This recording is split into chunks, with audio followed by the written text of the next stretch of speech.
vai continuar aqui a nossa série de mensagens, a fé em ação. Estamos indo aí para a nossa quarta ou quinta, acho que quarta mensagem aqui no livro de Tiago. E a partir do versículo 12, quero pedir para que você possa abrir, sem delongas, e nós lermos aqui a partir do versículo 12 do capítulo 1.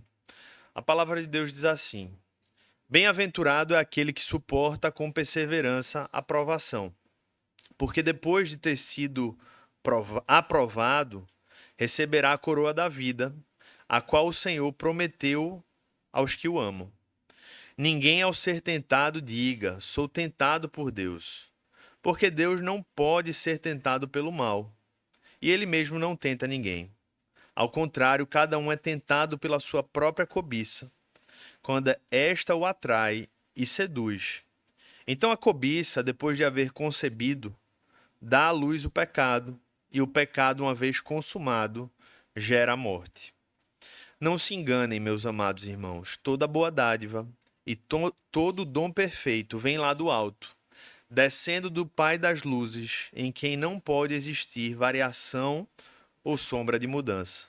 Pois, segundo o seu querer, ele nos gerou pela palavra da verdade, para que fôssemos como que primícias das suas criaturas.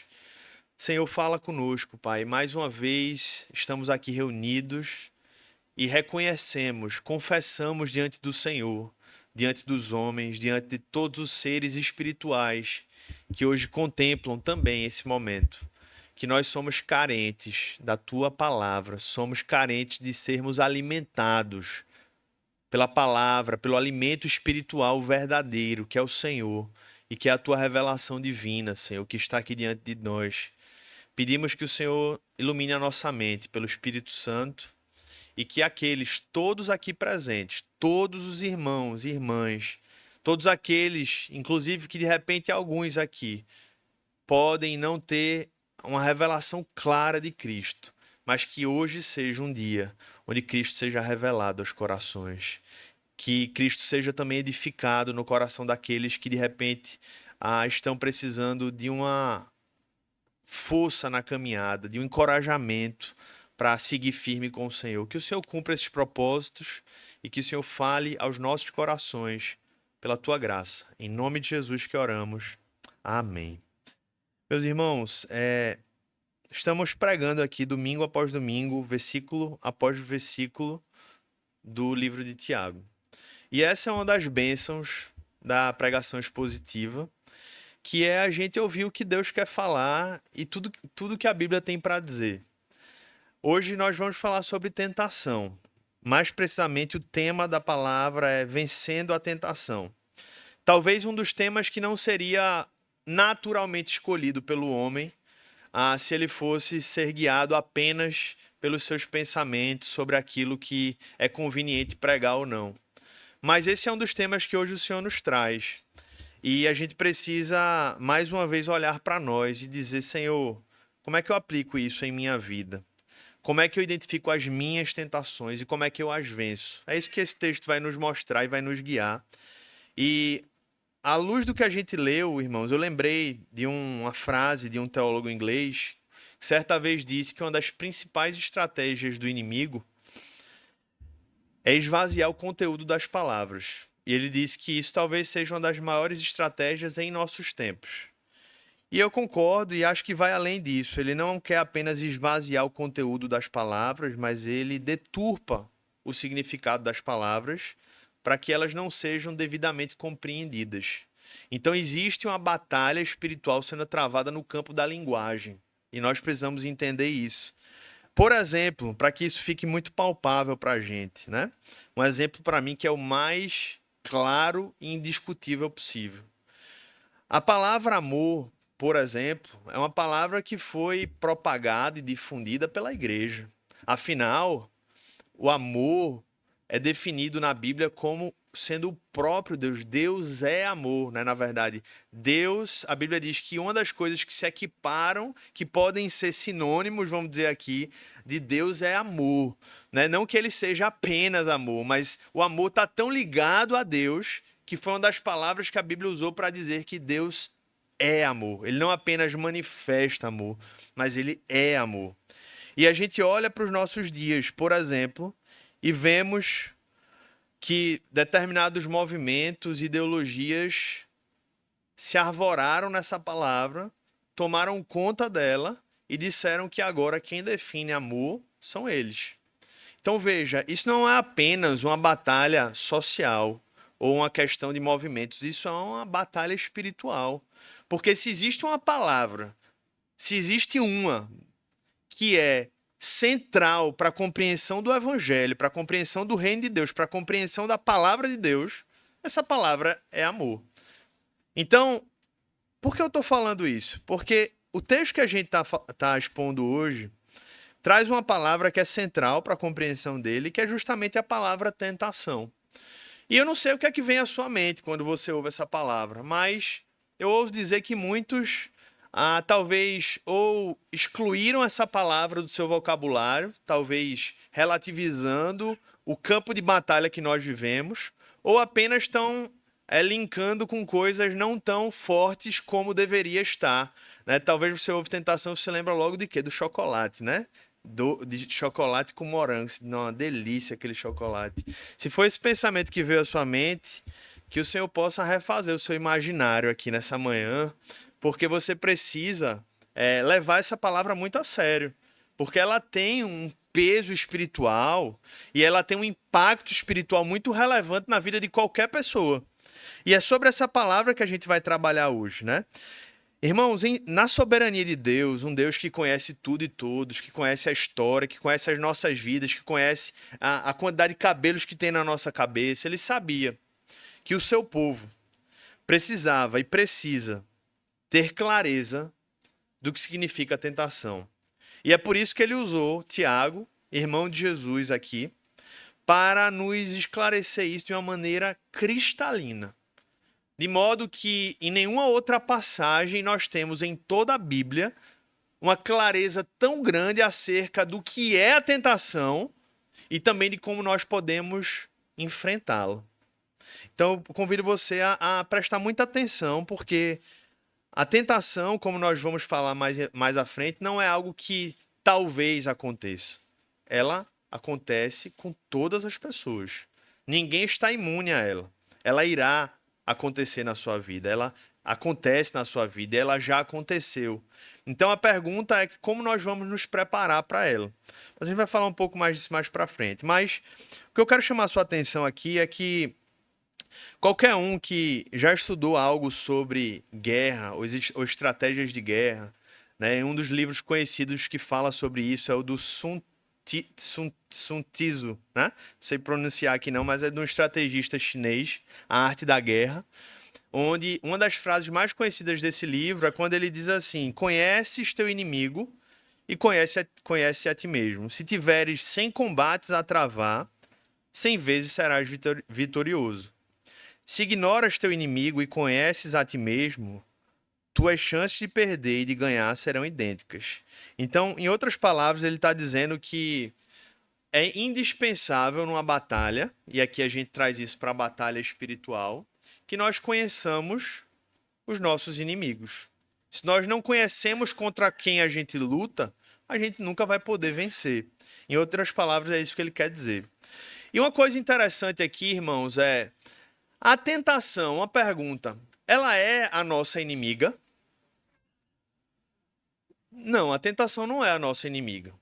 Porém, ela é o meio pelo qual os nossos inimigos usam para nos destruir. Então isso é importante para você não achar que a tentação em si é a sua inimiga. Ela é um meio pelo qual os inimigos usam para nos destruir. Quem são os nossos inimigos? Quem já estudou teologia, qual é a trindade do mal? Né? Se existe a trindade verdadeira, divina, quem é a trindade do mal? Vamos lá? Que está associada ao quê?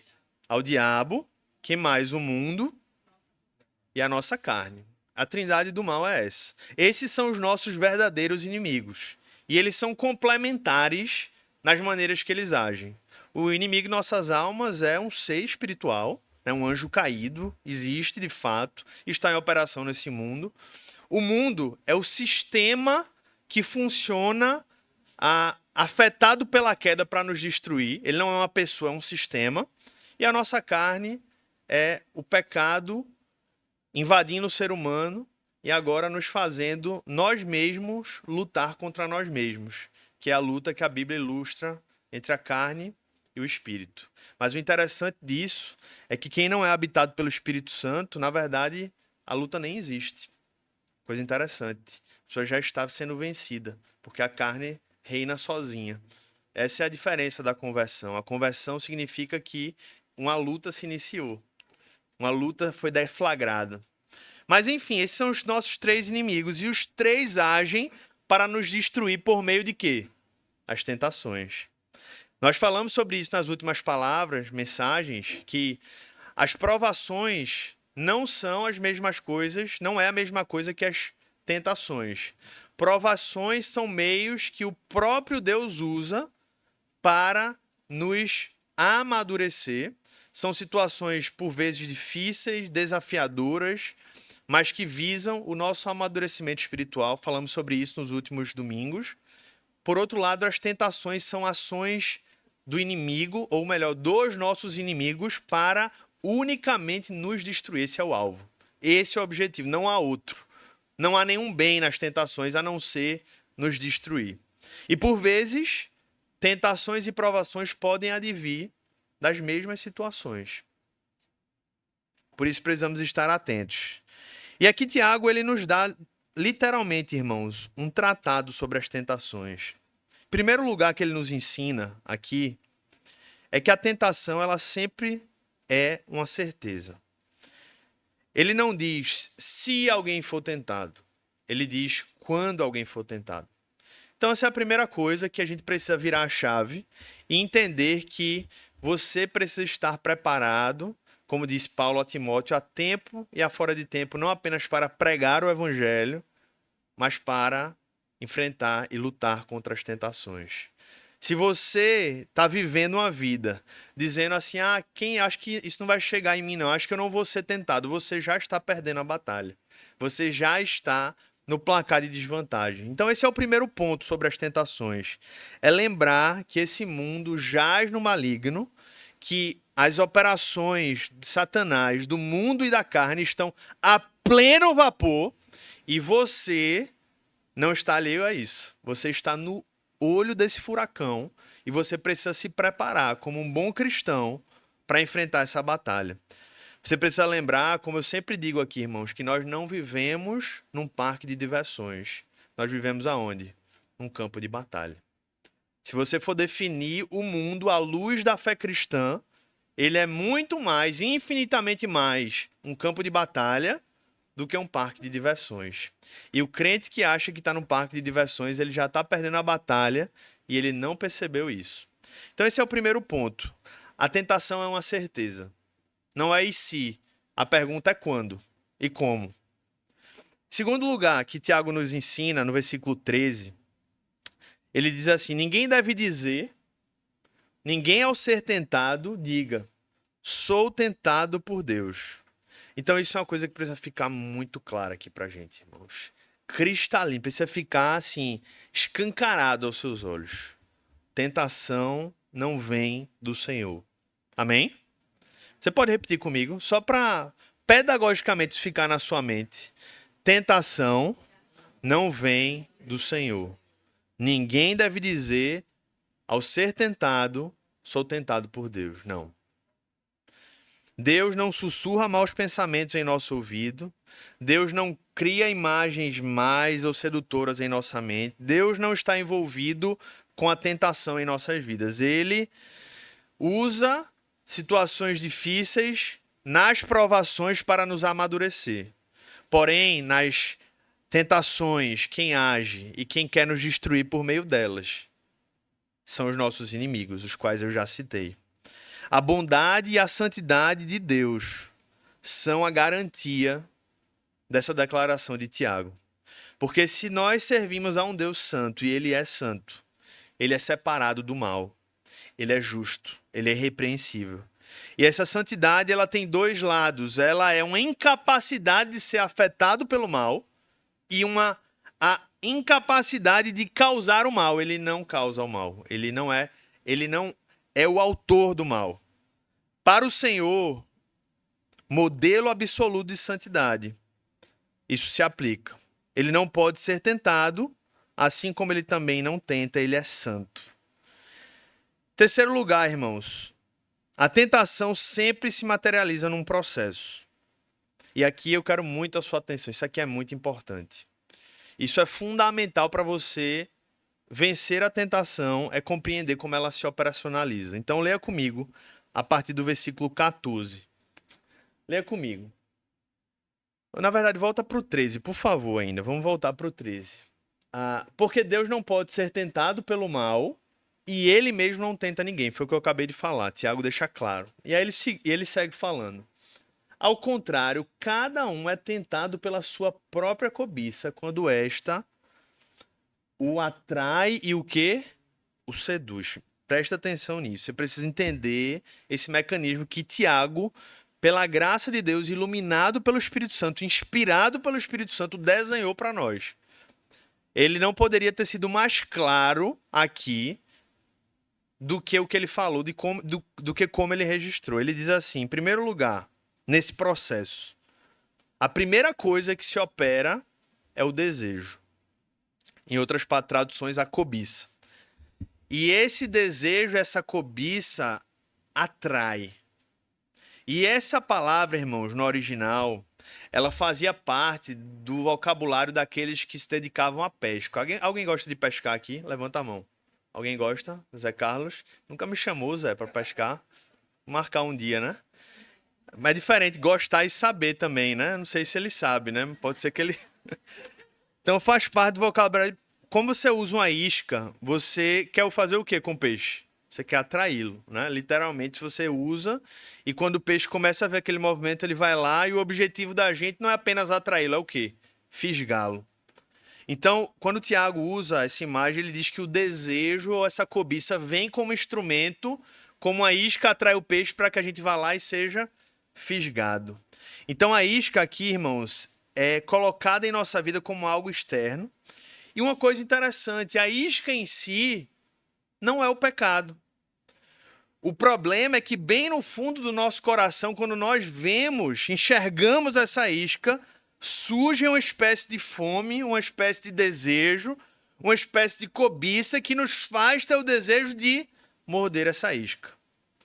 E em um ato que mistura curiosidade com também uma dose de raciocínio que avalia os custos e benefícios daquele ato, nós vamos em direção à isca, motivados pelo nosso desejo de tê-la, de alcançá-la, de dominá-la. Isso é importante, irmãos, porque curiosidade tem muita coisa boa, muita coisa boa na curiosidade. Mas existe um limite da curiosidade que é pecaminoso. Então, eu ensino isso para os meus filhos o tempo todo. Eu não posso tolher a curiosidade dele. Existe um certo ponto que a curiosidade é boa. Mas quando nós achamos que tudo que ele for explorar é bom ou não, a gente está se enganando. É a mesma coisa em relação ao pecado.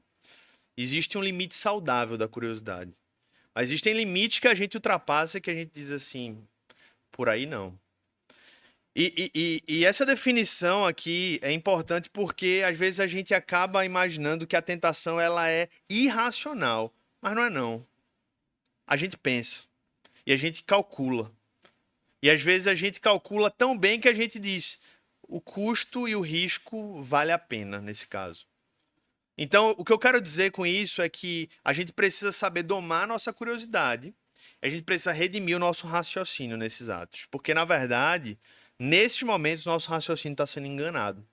Porque a gente acredita que aquele ato ali, qualquer pecado que você pode estar imaginando, ele vai fazer sentido, que ele vai ser bom, que ele vai valer a pena, mas a verdade bíblica, que é a verdade com V maiúsculo, está nos dizendo que, na verdade, não vale a pena de jeito nenhum. Sempre o nosso raciocínio está equivocado quando a gente faz esse cálculo. E Tiago deixa muito claro, irmãos. Tiago deixa muito claro, especialmente quando ele deixa claro aqui que essa cobiça. Volta lá no versículo 14, tá aí, né? Cada um é tentado pela sua própria cobiça, e essa cobiça o atrai e o seduz. Então, uma coisa importante aqui, muito importante também sobre tentação, é que, não sei se você percebeu, mas esse texto não cita em nenhum momento Satanás. E quando a gente ouve tentação, normalmente qual é a primeira imagem que vem na nossa mente? É Satanás. Não, porque é ele, olha o que ele está fazendo comigo. E é claro que existe uma atuação satânica. Só que o que esse texto nos revela nas entrelinhas, quando ele não cita Satanás nas tentações, é fazer a gente perceber uma coisa importante. É óbvio que Satanás está agindo, mas, no final das contas, a origem é a cobiça que está no nosso coração e ele usa a cobiça contra nós mesmos. Então foi aquela história que eu falei semana passada. Não sei quem estava aqui, mas eu vi uma história recentemente, né, que eu achei engraçada, que encontraram Satanás, obviamente uma história, né, criada, inventada. Encontraram Satanás numa esquina, ele estava chorando muito, gente, chorando desesperadamente. Aí ficaram com pena dele e foram perguntar, mas por que você está tão triste? Aí ele disse, não, rapaz, é porque ultimamente tudo é culpa minha. Dizem que tudo sou eu que faço, né? E esse texto ele nos mostra isso, dizendo assim, nós não podemos negar a ação de Satanás no mundo, ele está agindo, mas nós precisamos lembrar que quando nós falamos em tentação, a primeira pergunta não é onde é que tá Satanás fazendo isso? A primeira pergunta é como é que eu estou lidando com a minha cobiça, com o meu desejo pecaminoso no meio desse processo. Para que a gente não coloque na conta quando a primeira pergunta deveria ser acerca de nós mesmos. Então, a tentação em si, irmãos, é a causa necessária, mas não é a causa suficiente. O que é que eu quero dizer com isso? Que a culpa, quando nós caímos em tentação, é nossa. Satanás contribuiu, o mundo contribuiu, a nossa carne contribuiu, mas a culpa é da nossa cobiça, que foi atraída e seduzida e nós permitimos. Então, eu vi esse exemplo do pastor Hércules aqui na conferência de Páscoa que eu achei bem interessante.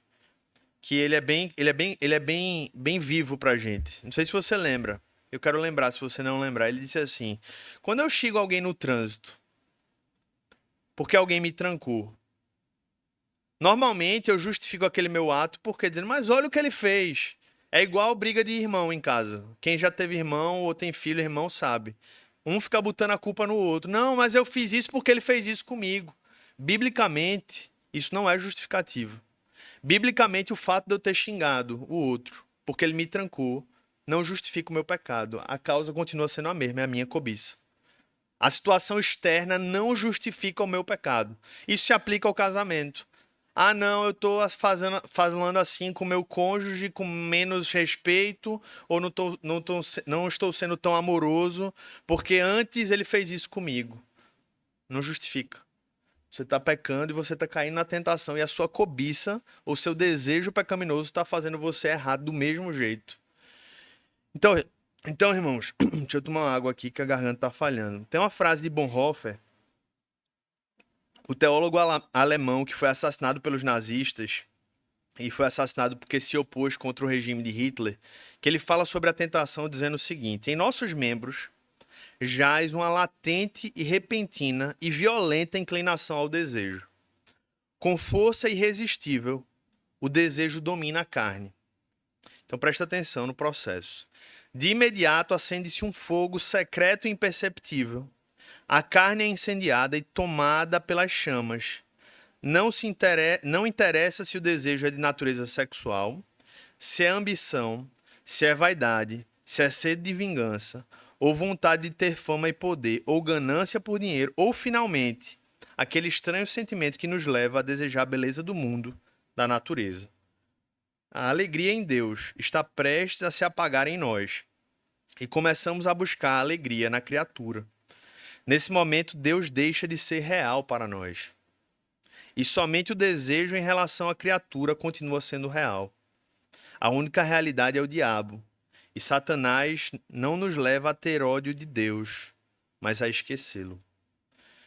E aí a gente se pergunta, mas e aí? Como é que eu faço, né?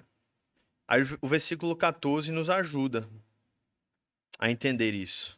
Mais precisamente o versículo 15, né? Na verdade, o versículo 14 e 15 se complementam, porque o versículo 14 deixou claro pra gente que para haver tentação sempre tem duas coisas em jogo. Primeiro, sempre tem uma isca externa, mas essa isca externa não justifica a nossa tentação, não diz que a gente tá certo, mas ela tá lá. E existe um desejo interior que se conecta a essa isca externa. E quando esses dois elementos se juntam a uma vontade, aí surge o resultado. Versículo 15. Então a cobiça, depois de haver concebido, olha a imagem que ele usa a imagem literalmente de uma mulher que deu à luz. É uma gestação, é como se fosse a isca externa que atrai, com esse desejo interior pecaminoso, se fundem e geram um filho. Dá à luz o quê? Pecado. O nome desse filho é o pecado. E o pecado, uma vez consumado, gera a morte. Esse versículo a gente leu, irmãos, começa com a palavra então. Então, claramente a gente vê que é um processo. E essa palavra aqui mostra concebido, que é literalmente uma construção que envolveu uma gestação espiritual. E essa gestação gera o ato pecaminoso. Existe um exemplo bíblico que é muito claro e que revela esse processo na prática. É o que a gente vê na experiência do rei Davi. Você deve lembrar da história. Enquanto o exército de Davi estava na batalha, Davi estava onde? Em Jerusalém, no seu palácio. Mas ele devia estar onde? Devia estar na guerra. Esse era o lugar onde os reis deveriam estar. E se ele tivesse acompanhando o exército, como ele deveria estar, a sua queda, pelo menos aqui naquele momento, não teria acontecido. Mas em vez de ir à guerra e lutar no campo de batalha, Davi inicia uma batalha espiritual contra a tentação e perde. Você sabe bem essa história. Tudo começou ali de um jeito meio inocente, ele estava andando pelo terraço, até que os seus olhos se deparam com uma cena, uma mulher tomando banho. E essa visão acidental não era o pecado em si. Ele estava olhando no palácio e viu uma cena. Então até aí, acompanhe comigo, até aí, ok, aconteceu. O problema é, o que é que ele fez depois disso? Aquele olhar despretensioso se transformou rapidamente numa contemplação intencional. E aí você tem que ir trazendo para a sua memória. O que é que ele tenta assim? Pode não ser uma mulher. Pode ser o dinheiro. Você olhou, não, esse dinheiro aqui, mas aquilo que era um olhar despretensioso se tornou uma contemplação intencional. Pode ser o poder, pode ser a fama, pode ser o seu próprio eu e as suas próprias vontades. Mas naquele caso, Davi era aquela mulher, e ela notou, e ele notou. E se ele notou é porque ele dedicou atenção, que ela era muito bonita, o texto bíblico diz, em 2 Samuel, no capítulo 11. E o objeto de sua tentação conceberam, junto com os seus desejos pecaminosos, uma poderosa tentação. Daí Davi caiu num alçapão, irmãos. E da tentação para o pecado foi tão veloz quanto fogo em mato seco. Ele perguntou quem ela era, mandou buscá-la e deitou-se com ela, tendo plena consciência de que se tratava de Batseba, esposa do seu comandante chamado Urias. E o pior, irmãos, é que o exemplo de Davi ele é tão claro e tão instrutivo e tão real que ele nos mostra que o pecado sempre chama outros. Ele não se contenta com apenas uma dose. E do adultério, Davi pula para homicídio. Homicídio que gerou a morte não apenas de Urias, mas do outro filho, inclusive, do filho que foi gerado pela união com Batseba, como nós vemos no livro de 2 Samuel. Então, começando com um desejo e terminando em morte, Davi é um exemplo perfeito de tentação sexual. E o mais assustador, irmãos, é que ele foi cometido por um homem segundo o coração de Deus. Mostrando que se Davi foi tentado e caiu, nós precisamos olhar para os nossos corações. Precisamos temer o nosso coração. E ter a humildade de dizer: tem misericórdia de mim, Senhor. Se eu estiver de pé, cuida, Senhor, de mim para que eu não caia. Esse é o lado ruim da tentação, irmãos, é saber que ninguém está imune a ela. Mas o lado bom é saber também que o Senhor nos disse que nós podemos resisti-la. E na oração do Pai Nosso nós fomos ensinados, inclusive, não a pedir, interessante, né? A oração diz assim: Senhor, não nos deixes cair em tentação. É interessante que a oração do Pai Nosso, ela não pede que nos livre necessariamente, porque nós não vamos ser livres completamente. Sempre vamos, em alguma instância, enfrentar tentações. Então é um fato, ela vai vir. Por isso que o pedido do Senhor Jesus é: Senhor, ainda que ela venha, me ajuda a não cair nela. Me ajuda a vencê-la no teu poder. E é assim que você deve orar, meu irmão. É assim que você deve pedir. Lutero costumava dizer: você não pode impedir que um pássaro voe sobre a sua cabeça. Você pode? Não pode. Ele está lá no céu. É impossível a gente controlar isso. Mas você pode impedir que ele faça um ninho em sua cabeça. É assim com a tentação, irmãos. Podemos resistir ao desejo, voltar as costas para a isca e seguir outro caminho, interrompendo assim um ciclo. Se Davi foi um exemplo negativo em relação à tentação sexual, José foi um exemplo excelente. Que é exatamente o que ele fez. Veio uma situação externa, veio uma outra mulher tentá-lo, e dessa vez não foi uma mulher que ele viu de longe, a mulher veio até ele. Então, uma situação concreta, externa, diante dos seus olhos. Muito provavelmente o desejo veio no coração dele também, o desejo pecaminoso. Mas o que é que ele faz? Ele quebra aquele ciclo. E ele sai literalmente correndo. Ele diz: não, eu preciso quebrar esse ciclo. Eu não posso permitir que essa cobiça se una e assim gere o ato pecaminoso. Então, meus irmãos, nós precisamos entender esse ciclo. Porque quando nós entendemos o ciclo, nós sabemos como podemos quebrá-lo. Para que nós não cheguemos ao fim desse ciclo, que é a morte. E aí você se pergunta: mas como assim morte? Irmãos, essa morte, ela não nos parece ser, assim como a maioria dos comentaristas bíblicos, nem necessariamente a morte física, porque senão significaria que todo pecado eu morreria fisicamente. É fato que alguns pecados podem gerar morte física. Existem pecados tão danosos que eu posso morrer pela gravidade do meu pecado. A depender com quem você se envolva, né? A depender de onde você se meta, é um fato. Isso pode acontecer. O pecado pode gerar essa morte física.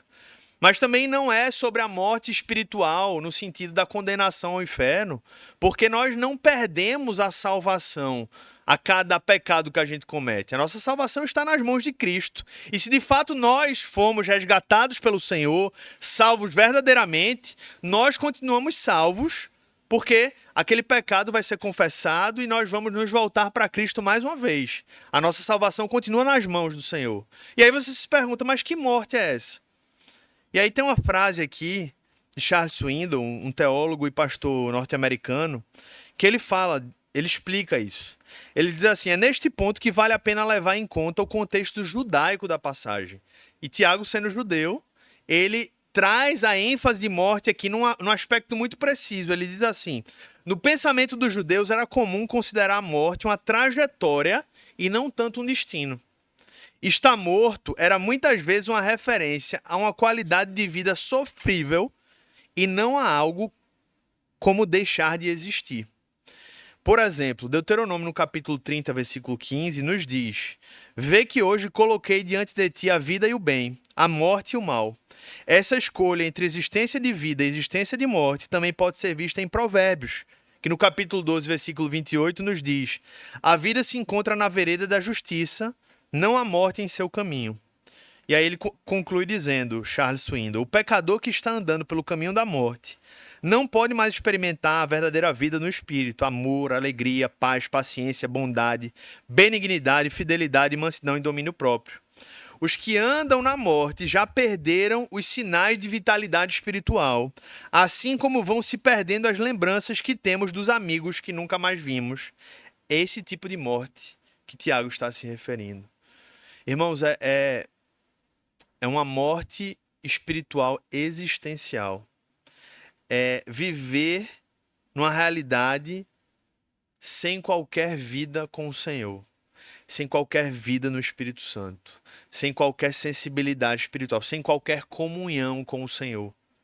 Portanto, morte aqui deve ser entendida como uma referência àqueles efeitos mortíferos que o pecado traz para a alma, inclusive do cristão, como culpa, endurecimento e confusão. Se você de repente tem sido assolado pela culpa, pelo endurecimento ou pela confusão, talvez você esteja sendo arrastado constantemente pelas tentações e caindo nelas, muito além do que você deveria estar. Como é que a gente lida com isso, irmãos? O último ponto para nós concluirmos. Nós precisamos perceber uma chave espiritual aqui que o texto nos traz. Vamos terminar aqui, versículo 16. Ele termina dizendo assim: não se enganem, meus amados irmãos. Essa passagem está intimamente ligada com o que a gente acabou de ler. Como assim não se enganem? Porque quando a gente ouve tudo isso, a gente diz assim: e agora, Senhor? O que é que eu faço? Como é que eu saio? E como é que eu venço essas lutas? E aí Tiago diz assim: não se enganem, meus amados irmãos. E ele continua dizendo: toda boa dádiva e todo dom perfeito vem lá do alto, descendo do Pai das luzes, em quem não pode existir variação ou sombra de mudança. Irmãos, tem uma coisa importante aqui, muito importante. Porque os encantos da tentação, eles chegam sob muitas formas e em momentos diferentes. E isso vai nos tentar a fazer com que os nossos pensamentos se desviem da verdade. Mas o que Tiago vem nos ensinar é que a tentação ela começa sempre no pensamento corrompido. O processo de tentação ele começa na mente. Por isso a gente precisa começar essa luta na mente. Davi não perdeu aquela luta, não foi vencido naquela tentação, não foi só porque Batseba era mais bonita do que a esposa do Potifar. Ele perdeu aquela batalha porque na mente dele, ele já tinha aberto concessões para outras coisas que o fez abrir concessão naquele ato. Enquanto que José já estava na mente dele, aliançado com o Senhor de uma maneira tão intensa que ele já sabia. É como jogador de futebol bom. Antes da bola chegar, ele já sabia o que ia fazer com a bola. Esse era o segredo que Pelé dizia. Qual é o segredo para ser tão bom? Eu já sei. Antes da bola chegar em mim, eu já tenho toda a jogada planejada. Com a tentação é mais ou menos assim. Antes da tentação chegar em mim, eu já tenho toda a estrutura da jogada arquitetada. Eu não vou pensar, e como é que vai ser se eu for tentado daquela maneira lá no meu trabalho?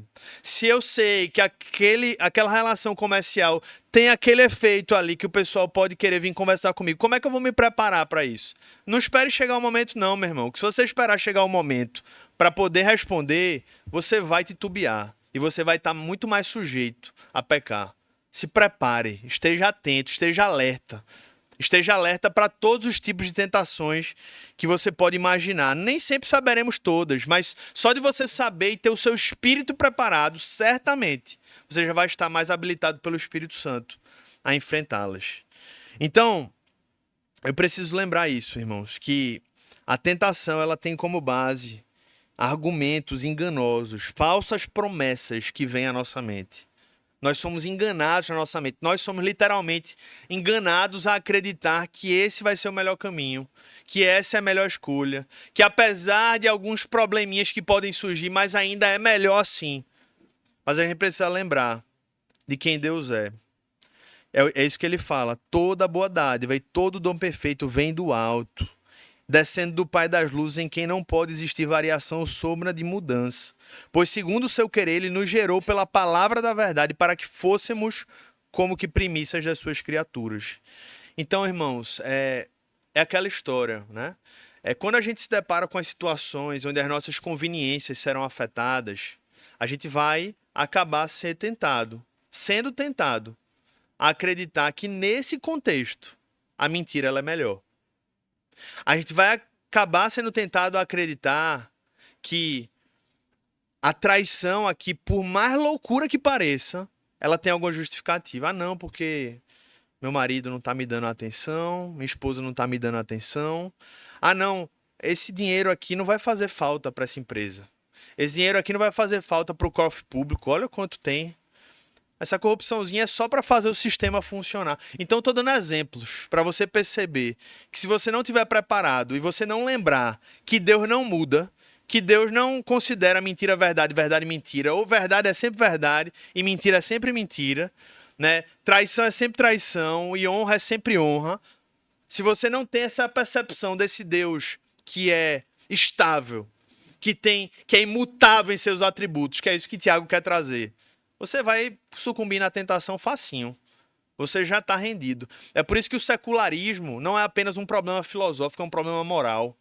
É por isso que nós estamos vivendo essa realidade onde dizem que o mal é bem e o bem é mal. O certo é errado e o errado é certo. Porque tudo começa na mente.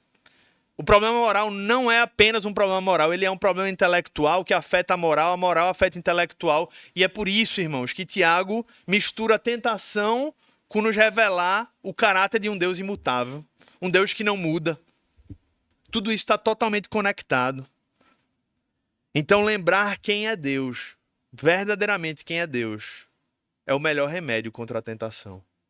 Você é inflado não pelo seu ego, mas pela soberania, pelo amor, pela glória, pelo poder, pela majestade de um Deus que não muda, que é o mesmo ontem, hoje e será para todo sempre.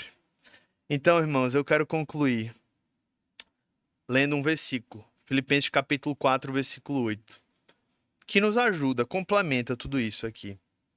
O apóstolo Paulo disse: finalmente, irmãos, tudo que é verdadeiro, tudo que é respeitável, tudo que é justo, tudo que é puro, tudo que é amável, tudo que é de boa fama, se alguma virtude há e se algum louvor existe, seja isso que ocupe o quê? O pensamento de vocês. Aí a pergunta que eu faço é pra gente aqui, aplicando a sua vida ao nosso coração. Seja franco. É isso que você faz? É isso que você tem feito? Quando você se encontra sobre o peso de um problema específico, em que você pensa? O que você lê? O que você ouve? O que você alimenta na sua alma? Porque o apóstolo Paulo disse que nós precisamos nos alimentar de pensamentos verdadeiros, justos, puros, amáveis, de boa fama e virtuosos, para que nós vençamos as tentações. Que o Senhor nos ajude, irmãos, a purificar os nossos pensamentos pela graça de Jesus e pela obra do Espírito Santo de Deus. E eu concluo essa mensagem ilustrando algo que eu não sei se você percebeu. Tiago claramente nos desenhou dois caminhos até então, aqui na sua carta. Ele nos mostrou duas rotas. Uma que leva à maturidade e outra que conduz ao pecado e à morte. Uma que persevera no meio das provações e outra que se dobra às tentações. Lembrando muito pra gente do Salmo 1. Lembrando muito pra gente das palavras do Senhor Jesus nos evangelhos também. Aqueles que constroem a sua casa sobre a rocha e aqueles que constroem as suas casas sobre a areia. E a pergunta que surge, inevitável para nós, inescapável para nós, em que rota você está? Em que rota você está? Se você caminha pela rota da tentação, da morte, se arrependa, volte-se para Cristo, encontre vida por meio dele. Mas se você já segue a Cristo e tem lutado contra as tentações, perseverado nas provações, siga firme, não esmoreça, vale a pena. é o melhor caminho. Apesar de tudo, é o melhor caminho. Não deixe sua mente ser enganada. O que passar disso é mentira de Satanás. Jesus te salvou e ele pode te santificar também. Ele está operando na sua vida. E ele que venceu todas as tentações e ele que perseverou em todas as provações está com você até a consumação dos séculos. Seja nas provações, seja nas tentações, a graça de Cristo nos basta, irmãos. E que isso se aplique a todos nós, se aplique especialmente hoje também às mães, que são tão tentadas, irmãos, em nossos dias, tão tentadas pelas mentiras desse mundo, tão tentadas a acreditar que elas não estão fazendo o que deveriam estar, ou que estão fazendo algo que não deveriam estar. E o mundo está cada vez mais em confronto claro com a palavra de Deus. Eu digo para vocês, minhas irmãs, especialmente as mães, não se enganem com a voz do mundo. Ouçam a voz do Senhor Jesus. Ouçam a voz da palavra de Deus. E façam o que Ele falar. Façam o que a Bíblia falar. E não escutem a voz do mundo, porque cada vez mais o mundo tem enganado sorrateiramente. E que vocês sejam libertas disso, em nome de Jesus. Amém? Quero convidar você a fechar os seus olhos. Se alguém puder ajudar a chamar as crianças, elas irem subindo também, viu? Agradeço. A gente vai fazer uma oração aqui